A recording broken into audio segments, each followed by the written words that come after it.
Hi, this is Jay Smith. Do you like poetry? Well, you have come to the right place. I've written poems on everything from human evolution to history to running, for sailing, and some stories as well, even in Spanish. So stay tuned, and I hope you enjoy this. And hit that like button and subscribe to the channel. Okay, see you later. This poem is called The Mother of All Battles.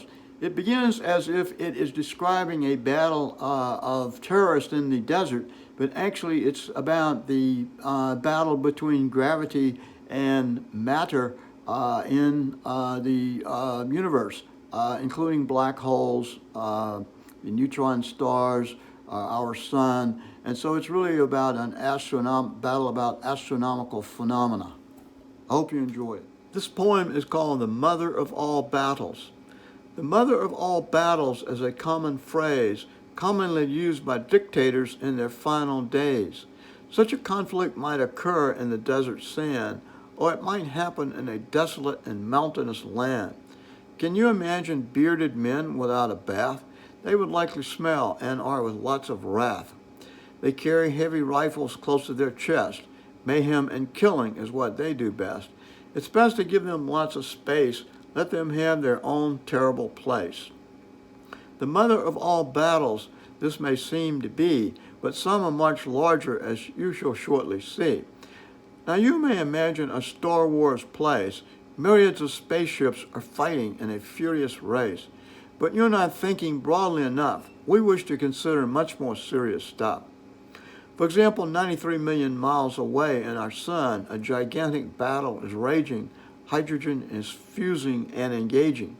Helium produced in this way, the reaction produces lots of energy 24 hours a day. The battle is between gravity and the pressure of nuclear fusion. Now this source of energy leads to no more confusion. So the little battle referenced on Earth is certainly eclipsed by one of much larger girth.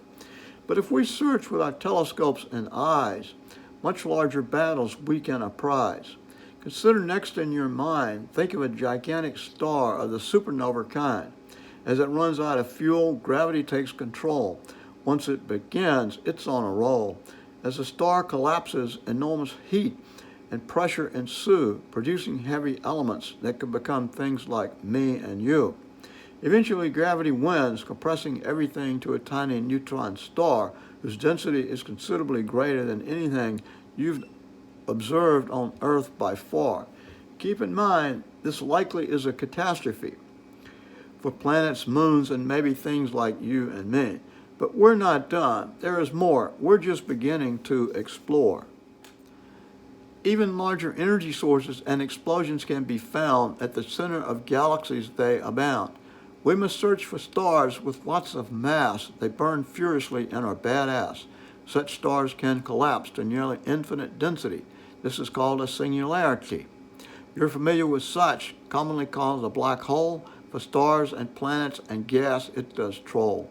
Here, incoming matter swirls to relativistic speeds, feeding the hole with the energy it needs. This matter circles and collides, producing prodigious heat. This energy source cannot be beat. Astonishingly, an entire galaxy can be controlled by such a hole. It disperses the gas that usually plays its role.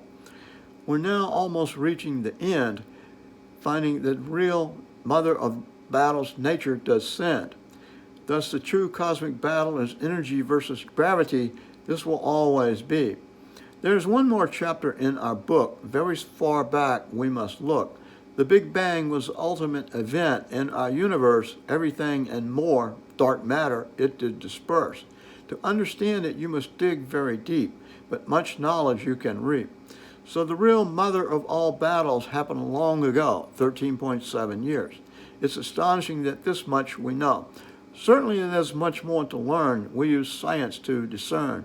So as dictators shout their symbolic phrase, they are likely approaching the end of their days.